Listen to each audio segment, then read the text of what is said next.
আর কয়েকদিনের মধ্যেই 2 মাস পূর্ণ হবে পেহেলগাঁওয়ের ভয়ঙ্কর সন্ত্রাসী হানার। ভারতীয় সেনা অসীম বীরত্ব দেখিয়ে এই সন্ত্রাসী হানার প্রতিশোধ তুলেছে, কিন্তু সরকারের প্রতি কিছু প্রশ্ন এখনো থেকে যাচ্ছে, যার উত্তর তারা সংসদের বিশেষ অধিবেশন ডেকে দিতে চায়নি।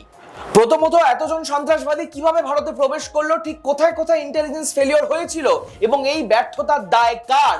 দ্বিতীয়ত, ঠিক যে 4 সন্ত্রাসী জঙ্গি আক্রমণ চালালো নিরীহ ভারতীয় পর্যটকদের ওপর, তারা বেঁচে আছে না তাদের মেরে ফেলা হয়েছে, এখনো মানুষকে কিচ্ছু জানায়নি মোদী সরকার।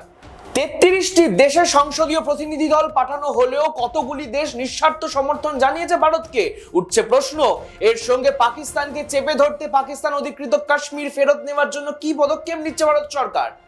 মনে রাখবেন, পেহেলগাঁওয়ের সন্ত্রাসী হামলার পরেই জঙ্গিদের দেশ পাকিস্তানকে ওয়ার্ল্ড ব্যাংক আর ইন্টারন্যাশনাল মনিটারি ফান্ড $41 বিলিয়ন অনুদান দিয়েছিল।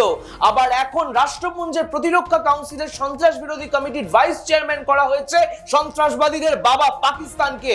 এত প্রশ্নের উত্তর মানুষ এখনো পাননি কেন্দ্রীয় সরকারের থেকে। কবে পাবেন সেটাই দেখার। এরকম আরো খবর নিয়ে ফিরবো আমি, শুভম গাঙ্গুলি। আপনারা দেখতে থাকুন দৃষ্টিভঙ্গি।